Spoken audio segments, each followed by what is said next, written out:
Mesdames et messieurs, bonsoir, bienvenue sur La Voix du Sud. Nous sommes en direct de Belfort. C'est parti pour un autre numéro de l'émission Club Sport.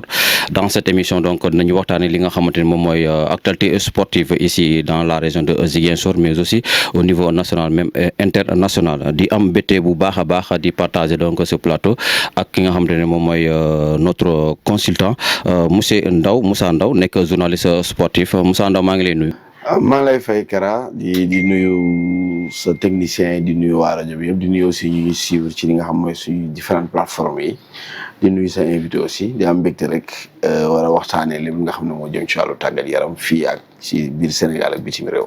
mais aussi donc di am mbégte di recevoir tey ki nga xamante ne moom mooy membre cellule communication de la ligue régionale ki nga xamante ne moom mooy Jean Bernal Diédhiou. Jean, maa ngi lay nuyu. maa ngi lay fay Kara.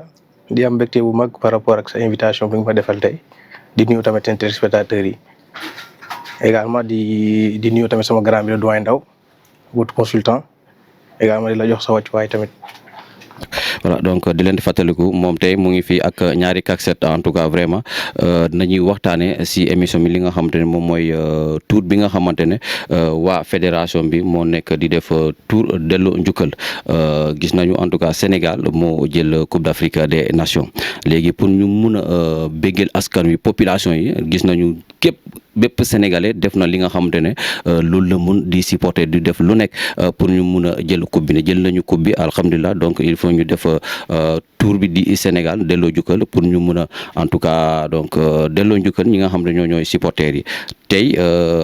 parti mardi bu tey incha allah 19h coupe bi dina teew fi nga xamante ne moom mooy Ziguinchor mais après donc suba mooy mercredi le 11 février tour bi dinañu def tour donc dans la ville de Ziguinchor bu ñu mujjee fi nga xamante ne moom mooy stade Aline Sitoé Diatta pour ñu présenter donc toute la population casamançaise ñu ñëw fekkee li nga xamante ne moom mooy présentation coupe bi tey moom mu ngi fi bokk si cellule communication bu ligue régionale te ñoom ñoo nekk di en tout cas ànd ak ñi nga xamante ne moom mooy fédération sénégalaise de football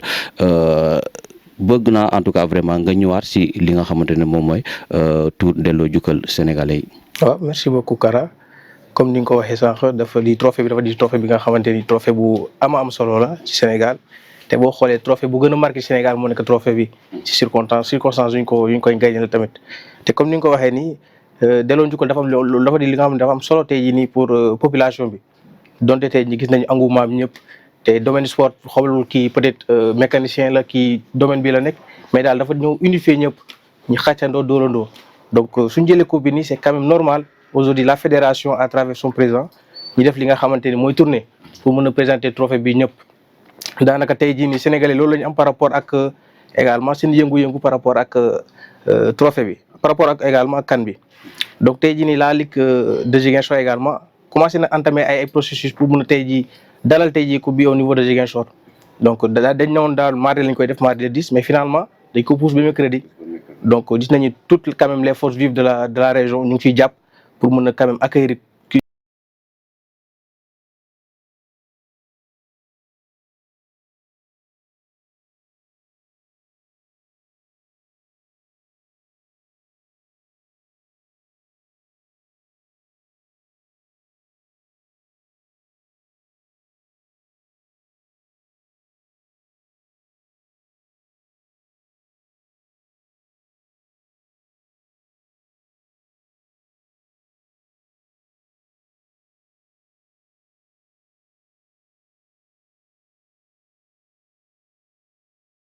voilà gis nañu premier trophée bi buñ ko andi woon fii Ziguinchor dañuy daan jàll mais bii pas dafa am benn initiative bi nga xam ne dañuy am benn idée ñu yóbbu ko si stade Aline Sitoé Diatta pour ñu mun a donc may opportunité Sénégalais Casamance yëpp pour ñu mun a ñëw gis li nga xam ne moom mooy coupe bi lan moo war a initiative boobu. Bon, en fait d'abord di saluer quand même le président de la Ligue en l'occurrence Bakar Cissé qui a eu quand même l'idée avec ñoom Fadel ñu nekk membre COMEX au niveau de la Ligue régionale de football ñu carrément affaire bi warul doon lu simple war doon li nga xamante ça doit impacter et ça doit également toucher à la comment dire aux générations quand même à la génération future donc ci idée boobu lañ dem gars yi def proposition bi nga xamante ni warul doon tey jii li nga xamante day ñëw doon lu gaaw quoi li nga xam day jógee ex nihilo donc ça doit être quelque chose de préparé. Donc loolu tax tey fan yii boo xoolee tous les jours on tient quand même des réunions pour pouvoir organiser cette activité te activité boo xoolee ren nu ñu ko tëralee dafay li nga xamante lu am solo la donc on part de la gouvernance def tour Ziguinchor bi yëpp pour mujj ñëw stade donc ce qui veut dire que aujourd'hui la Ligue régionale de Ziguinchor est quand même parée pour pouvoir quand même accueillir ces trophées là dans de meilleures conditions pour que fédération xam ni carrément comme ni ma ko waxee sax le football est vivant à Ziguinchor donc préparatifs yi du leen dudul quand même dañoo woo ñëpp ñi nga xamante ni ils sont impliqués dans le foot même boo xoolee président de ligue basket mi ngi foofu les présidents d'association ñu ngi foofu les présidents également de présidents de l'ODCAV ñun ñëpp ils sont impliqués dans quand même dans ce processus de pouvoir quand même faire le delloo njukkal donc ñëpp jàpp nañ ci daal loolu lañ mën a wax par rapport à ça. mën nañu xam itinéraire bi balaa ñu yóbbu coupe bi fii nga xamante ne moom mooy stade bi pour ñi nga xamante ne ñoom amuñu donc jot pour ñu dem ba stade bi ñoom ñu génn seen koñ bi ñu mun a gis coupe bi. te temps yi sax balaa may ñëw si itinéraire boo xoolee tey jii nii la Ligue fait un travail quand même inouï un travail extraordinaire à ce niveau boo xoolee tey jii nii on a impliqué tout le monde boo xoolee wàllum communication même les influenceurs sont impliqués là-dedans donc pour mun a quand même donner l'itinéraire ñëpp mun ko jot à temps. boo xoolee dañuy commencer gouvernance jógee gouvernance temps yi dañ ko xaw a changer tuuti bu ñu jógee gouvernance dañu bëggoon am occasion pour dem mairie pour pouvoir quand même présenter trophée à la personne morale mooy monsieur le maire Djibril Sonko.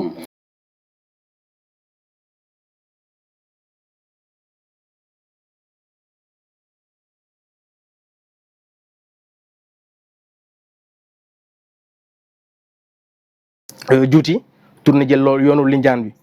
bi te ko wax Lindiane xam nga Krépin moo tax donc on va faire le tour de Lindiane buñ tourné Lindiane talal tour daa ñëw yoonu pharmacie Néma bi yoonu Kajoor bi delluwaat ñëwaat ba nu tuddati commission noonu nga talal demaat après centre culturel te ku ne centre culturel Tilène aujourd'hui on parle de Jackson. Donc boo xoolee dañ nekk dans une démarche qui est quand même participative mais également inclusive. Donc dañu bëgg a impliquer également les supporters de chaque jour de chaque international dañ leen war bëgg a impliquer dans le cadre de ce delloo njukkal là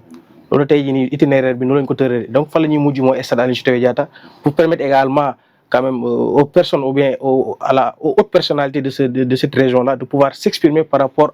au delloo njukkal. D'accord, merci beaucoup. Donc nañ ñëwaat si yow si li nga xamante ne moom mooy donc ligue régionale voilà Moussa Ndao noo gisee initiative bi nga xamante ne donc fédération bi ak ligue régionale ñu ngi koy def pour Ziguinchor waay. waaw xam nga aussi football buñ koy waxee supporters yi ñoo tax c'est vrai que amoon na 12e gaynde demoon na Lébu yi demoon na Allez Casa demoon na mais am na ñu toog seen kër ñu mel ne ñoom Adama gars yi yëpp nii ñoom Amadou supporter maintenant ñooñu supporter ba coupe bi ñëw ils ont joué leur partition. Maintenant leur montrer la coupe aussi da ciy doon lu baax c'est vrai que Jean wax na ko léegi ils vont faire le tour après ñu ñëw stade lu rafet la mais dama ci am benn inquiétude du moom laa bëgg a laaj Jean par rapport à cet événement là est-ce que dispositif sécuritaire bi dina doy est-ce que ñëpp danañ xaj ci stade bi man loolu mooy sama problème. donc yaakaar naa le président Fadel qui est quand même vice-président au niveau de la Ligue def na démarche yi. Il a saisi le gouverneur qui est quand même mooy chef de circonscription administrative bu Ziguinchor def na démarche pour mu ñu mettre quand même à disposition aujourd'hui du convoi benn dispositif sécuritaire bi nga xam ne mën na couvrir activités yi jusqu'au stade. Même également je pense que tey jii nii du fait de la compétence effectivement du gouverneur xam naa dinañ mën a sóoraale loolu yëpp di mën a couvrir les activités du am benn problème je pense. beneen poñ aussi Kara mooy ku wax. Ziguinchor wax xale yi te dafa tombé période boo xam ne école la est-ce que jël ngeen ay matuwaay waxtaan ak inspection d'académie parce que xale yi ñoo moom fête bi pour que vraiment ñu mën a bàyyi élèves yi parce que bu jàng amee ñu bëgg a def le matin tour bi day xaw a compliqué par rapport à ça est-ce qu'il y a eu des mesures qui ont été prises pour que loolu mun a ànd. parce que loolu bu mu wàccoon Dakar fu ñu doon jaar dañoo annulé woon voilà donc cours yi si côté yooyu noonu est-ce que fii donc c'est le cas. Effectivement, merci sa question am na solo trop par rapport à ça également le président le coordonnateur a fait effectivement du comité d'organisation a fait les démarches mënuma ci sore nag mais def na démarches yi gis na les éléments qu'il faut ñu xool peut-être lan lañ ci mën a am mais pour l'instant mënuma la effectivement ndax c'est acté dem nañ IA dem gis gouverneur bon loolu foofu laa mën a yem pour l'instant mais mënuma ci sore à 100% mais daal li comme plaidoyer la quoi en fait dem nañu gis gars yi pour ne leen carrément nañu cours yi nañu permettre na cours yi vaquer wu comme ça tout le monde puisse quand même participer à l'activité. Parce qu'aujourd'hui c'est tout le monde qui est impliqué, c'est tout le Sénégal, c'est tout Ziguinchor qui est impliqué également. Donc de préférence mënoon nañu may booy yi nga xamante ne tey jii nii même bu dee benn 2 heures de temps wala 3 heures de temps ñu mel ñu vaquer à leur cours. ñu ñoo fekkee activité bi. Tout à fait, parce que li mu wax noonu am na solo comme mercredi de demi-journée la ñuy jàng et je crois que départ 10 heures permettre xale aussi ñu bokk ci ambiance bi lu am solo mais l'un dans l'autre initiative bu am solo la vraiment c'est vrai que xaw na fekk dëkk bi situation boo xam ne c'est un peu compliqué mais c'était déjà acté donc nañu woo population Ziguinchor yëpp ñu génn accueillir coupe boo xam ne aussi ñoom bokk nañ ci li ñu tax Sénégal gagné ko et puis ça leur permettra sama genre yi nga xam ne mosuñoo gis coupe d'Afrique ak Amadou ñu dem photo ak coupe bi loolu souvenir la ku mel ni yow tamit nga xam ne photo da lay dundal. Amadou foo ko bàyyi. nga dem photo ak coupe bi donc souvenir lay doon yoo xam ne dina des ci bopp xale yi que ni suba bu ñu waxatee coupe d'Afrique aussi gone yi xam ne vraiment lii defoon naa ko fekkee woon naa ko lu am solo la quoi. D'accord, merci beaucoup à Moussa Anda voilà ñun ñoo ko déggandoo en tout cas vraiment suba incha allah coupe bi dina dox fi nga xamante ne moom mooy Ziguinchor dégg nañu itinéraire bi nga xamante ne boobu la ñu nar a jël suba dañuy jógee gouvernance dem mairie ñu dem bu Côte Sindian dem ba Colobane jaaraale foofu noonu Lindiane dugg dem ba en tout cas vraiment génn fi nga xamante ne moom mooy pharmacie Néma ñu dugg noonu ñu dem ba fi nga xamante ne moom mooy. Tilène voilà Tilène foofu koñ Nicolas Jackson bi la ñu génn foofu noonu ñu génn Kandé ñu dugg ba stade Aline Sitoé Diatta voilà yéen ñi nga xamante ne ñu ngi ñuy seetaan te doo leen am moyen pour jógee fale wala fale fi nga xamante ne moom mooy Jaabir wala Lindiane ba dem ba Aline Sitoé Diatta wala seen préoccupation mu xat lool génn leen ngeen taxaw si tali bi demee suba si à partir de 10 heures yooyu noonu di ngeen di gis li nga xamante ne moom mooy coupe bi nga xamante ne boobu ñun bépp sénégalais bokk na si en tout cas vraiment donc loolu moo nekk programme bu suba bi merci beaucoup dinañu ñëwaat si beneen ponk bi si li nga xamante ne moom mooy Ligue 1.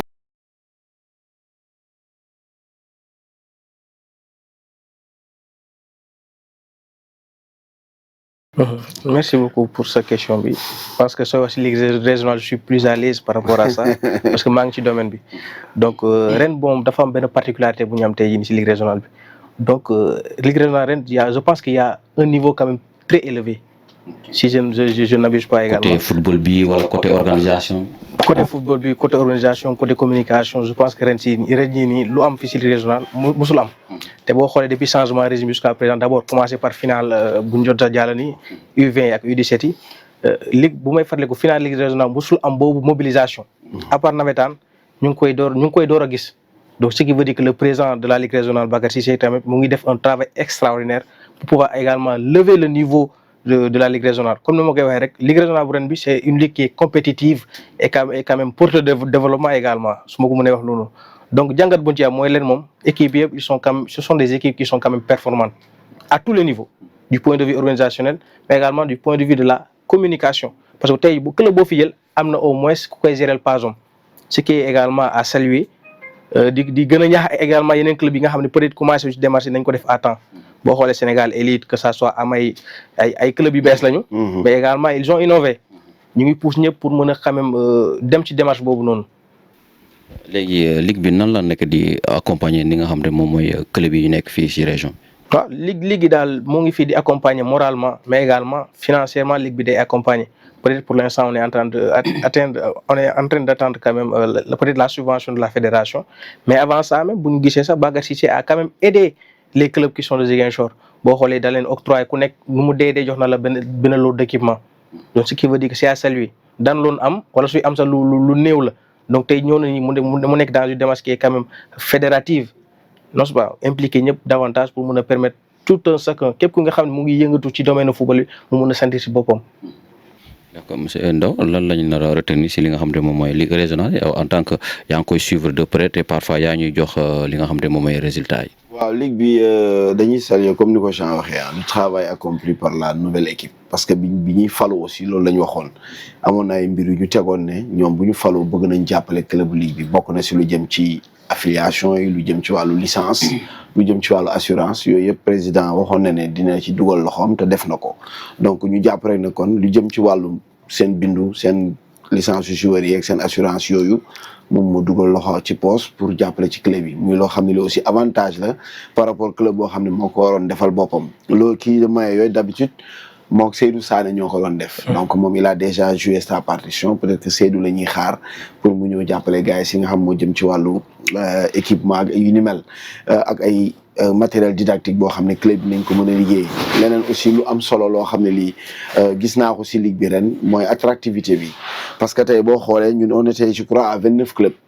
ren ñu ngi si 31 clubs parce que am na ñaari club yu bees yoo xam muy Amay FC moo nekkoon académie Barça ak Sénégal Elite Star boo xam ne aussi benn club la bu juddoo si wetu mën naa ne ci flanc wu Casa Sport parce que aussi gars yu bëri ci nekk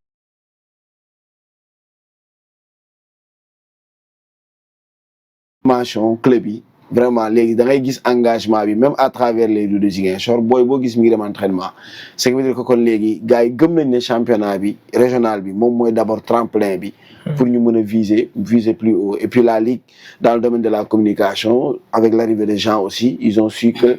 affaire il faut nit ñi xam li xew et li fi gën a porté pour ñëpp xam li xew mooy les réseaux sociaux donc am nañ benn attaché boo xam ne bi chaque jour bu championnat bi jeexee man journée bu jeex mu defal la programme résultat yi jox la résultat yi defal la classement bi jox la ba ci statistiques yi ba ci meilleur buteur ba ci jeu 11 types de la journée ligue bi ren indi nañ innovation yi en tout cas ñu ngi si dynamique bu baax dañ leen di ñaanal rek li ñu sumb nii ñu jeexal ko si jàmm ba nga xam ne bi suñu club yi nga xam ne war nañ mën a génn dem yéeg aussi à un niveau supérieur te aussi boo xoolee li nekk si club championnat régional bi dafay reflété wu ci suñu club yi nekk si national parce que tey boo xoolee lu mel ni olympique mun naa ko jël comme référence olympique on avait l'habitude yàgg na national 1 mais son seul problème c'était avoir un bon début de saison et gis nañ cette année ak innovation yi am investissement yi club yi di def olympique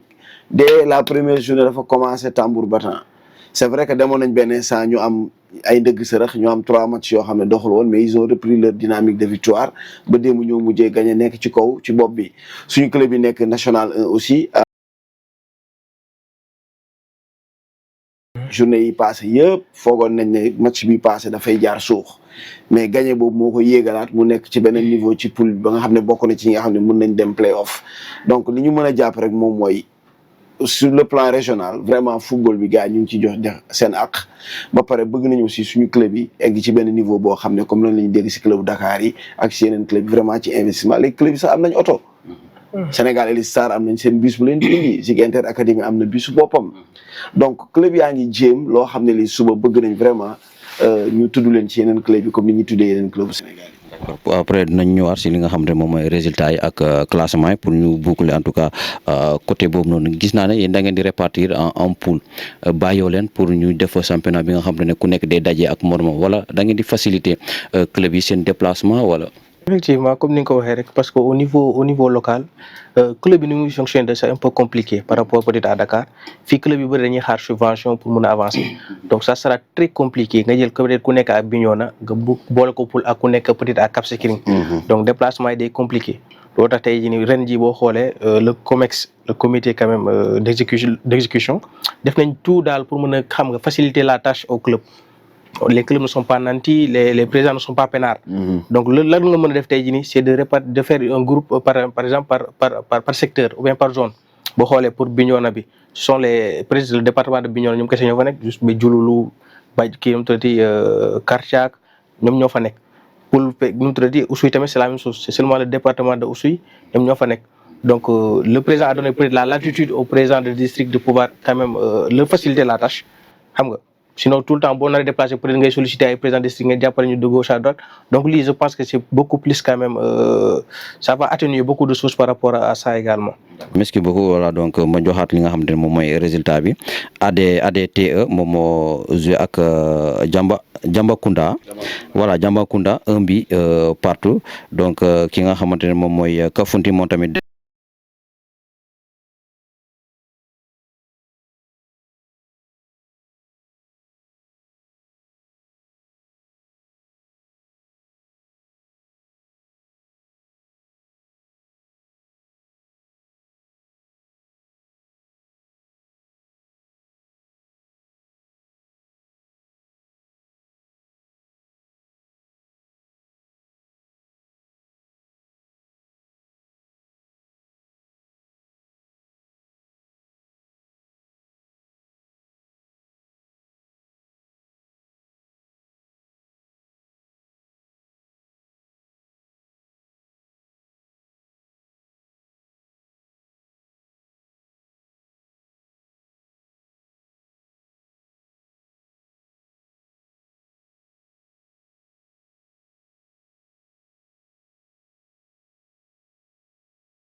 par rapport ak résultats yi.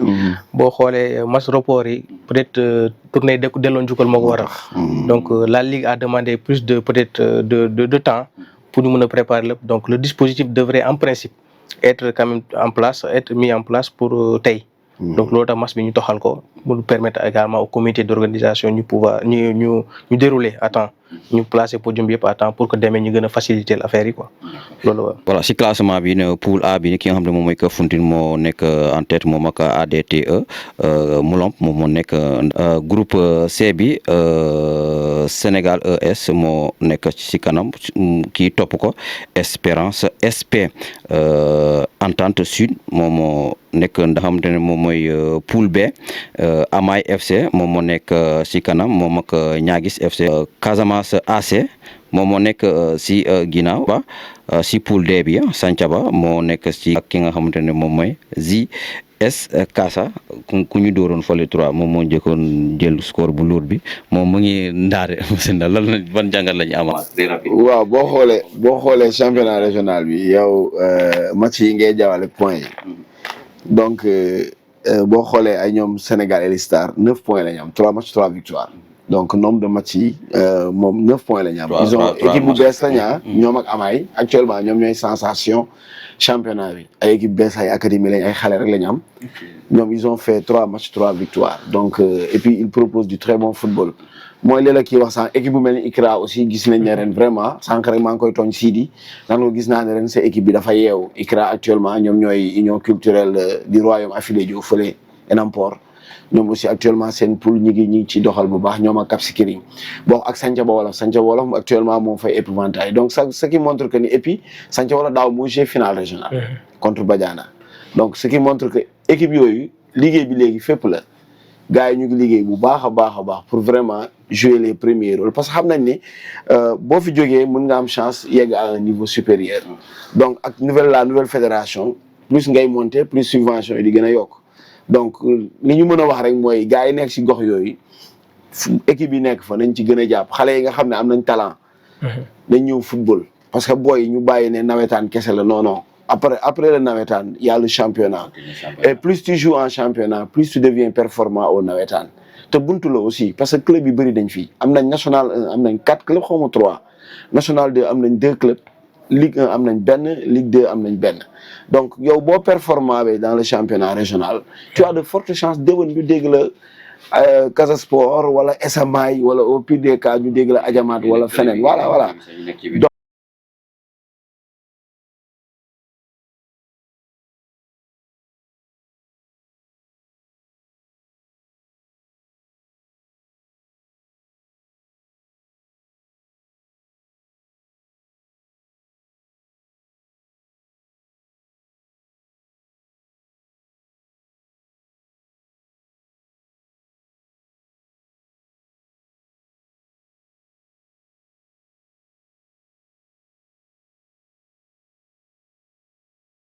d'accord un mot si national bi balaa ñu dem si ñaari club yi ñu nekk. li ñu mën a jàpp rek moom mooy suñu club yi c'est vrai que amoon nañ ay jafe-jafe fan yi journée yi ñu génn lu ci mel ni Adjamaat dafa tegale woon trois défaites mais bii yoon dafa dem Kédougou match nul fa mais moom ak Zig Inter ak ñoom ñëpp ñu ngi si li nga xam ne mooy tableau pour play-off yi groupe boobu Massakonda moom moo fa jël ndaare boo xoolee national 1 olympique aussi mi ngi ci kaw Zig Inter FC mi ngi foofu Santhiaba aussi Santhiaba dafa wàcc régional donc moom bokkatul ci national bi donc club yëpp comme ni ma la ko waxee rek ñoom ñëpp ñu ngi góorgóorlu di jéem a teg dara pour vraiment di def la différence mettre au devant le football Ziguinchor. merci Moussa Ndao ñu ñëwaat très rapidement parce que certainement temps bi jeex na si li nga xamante ne moom mooy Casa Sport. le week-end dernier moom classico Sénégal bi moom ak Jaraaf métti lool seen loxo mais finalement donc seen objectif bi atteindre nañ ko mooy maanaam 0 défaite donc à domicile. Je crois que Casa l'objectif c'était de gagner quand même. Et ils avaient eu l'opportunité de le faire dès les 20 premières minutes du match avec occasion yi nga xam ne gars yi arrêté nañ ko Boubacar Aliou Diémé je crois ak Malick. Donc il y avait tout pour gagner ce match. Contre le coup du jeu Jaraaf dugal ko en équipe bu mag parce que Jaraaf benn boobu la am dugal ko heureusement les joueurs du Casa Sport ont quand même gardé les pieds sur terre et ont eu le moral de continuer jusqu'au bout pour arriver à l'égalisation mais souvent nag ça reflète match yi dox diggante Jaraaf ak Casa day xat naxante la boo xoolee Sibras le coach du Jaraaf li ko naxari mooy moom xamoon na ne match bi système bi mu tegoon mën na gagner Casa et ça a failli marcher malheureusement les joueurs du Jaraaf ont oublié que le match dure beaucoup plus que 90 minutes moo tax Casa a égalisé ak benn butu Boubacar Coly qui commence à gagner du galon mi ngi ci 6e butam en championnat et on espère que vraiment équipe bi xar kanam bu muy wane actuellement nii bu ci continuer on peut avoir de grands espoirs d'ici la fin de la saison. Jean seetaan nga match bi wala ban jàngat lañ ci am. juste balaa may ñëw si jàngat bi je pense que Ndaw am na lu am solo par rapport à la ligue régionale.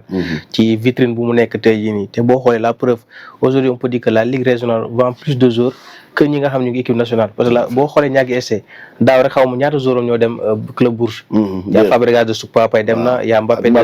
de Belfort mi ngi foofu ren sax y a Lamine Dot qui est parti. qui est le meilleur buteur l'année passée de la ligue régionale. ren dem na mais xam naa ne publié guñu ko mais dem na foofu bu def ay test ce qui veut dire également que le championnat régional ne doit pas être laissé en rade donc dañ ko war a gunge dem ak moom parce que tey jii nii lu muy def nii bon y a plusieurs clubs qui sont au niveau national amuñu ko boo xoolee par rapport au bus y a par exemple 3 bus ñaagi FC Bisom Sénégal Élite Bisom donc ce qui veut dire que les gens sont en train d'innover n'est-ce pas par rapport à ça également par rapport à au classico boo xoolee classico comme Diaw ni nga ko waxee rek Sibra c'est un coach qui est quand même expérimenté te boo xoolee dafa ñëw jouer Casa déglu Casa xool Casa lan lay proposer par rapport à ça donc il a joué un rôle quand même de l'invité est-ce que comprendre ñëw na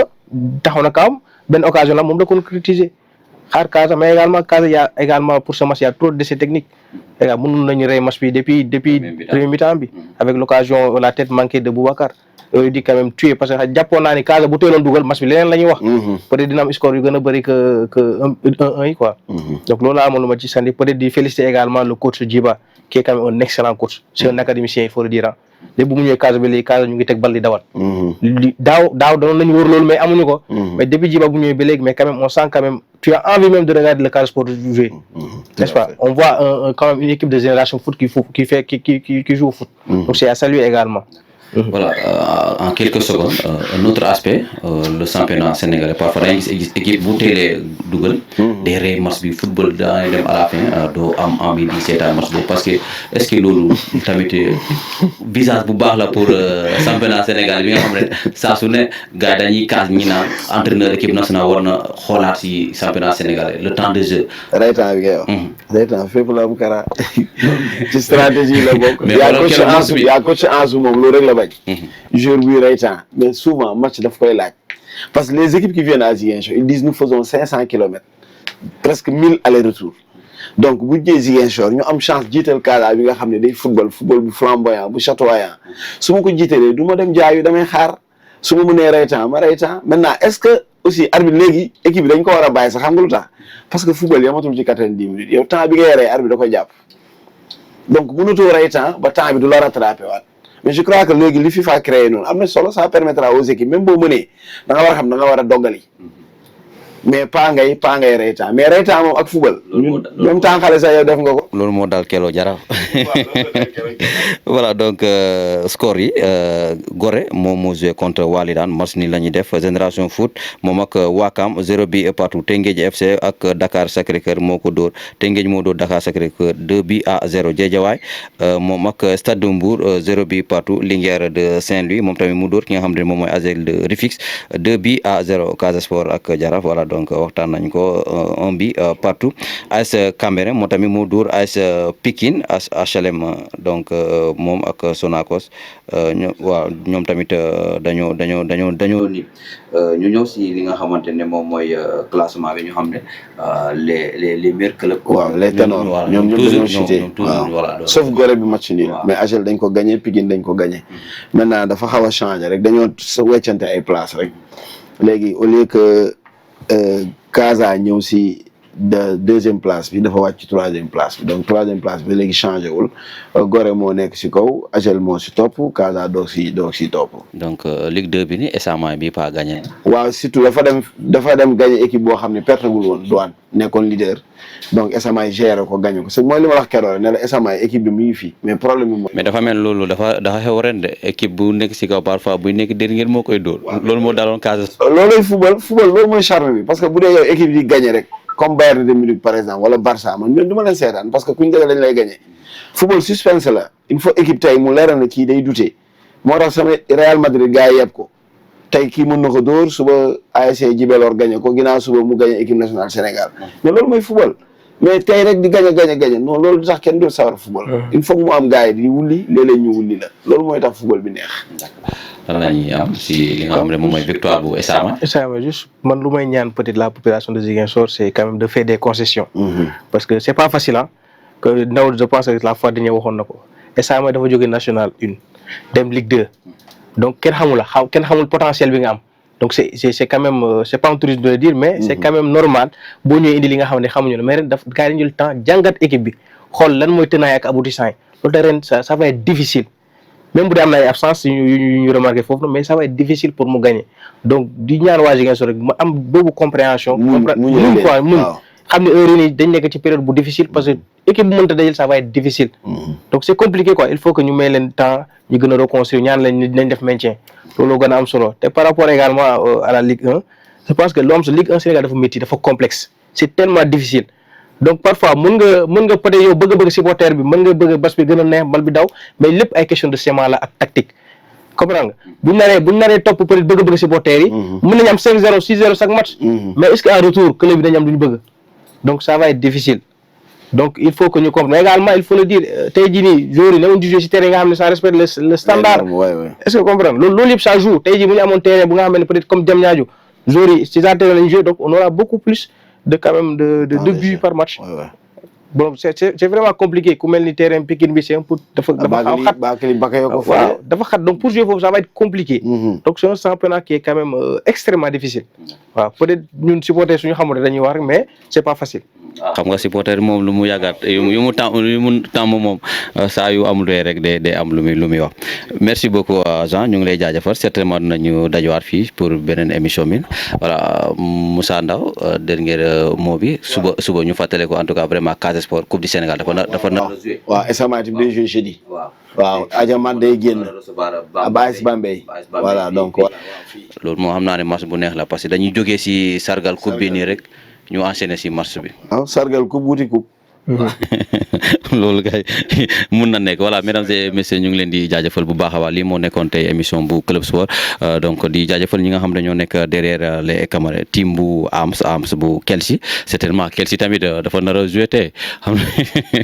Ams bonne chance merci beaucoup quant à moi je vous donne rendez-vous prochaine fois incha allah.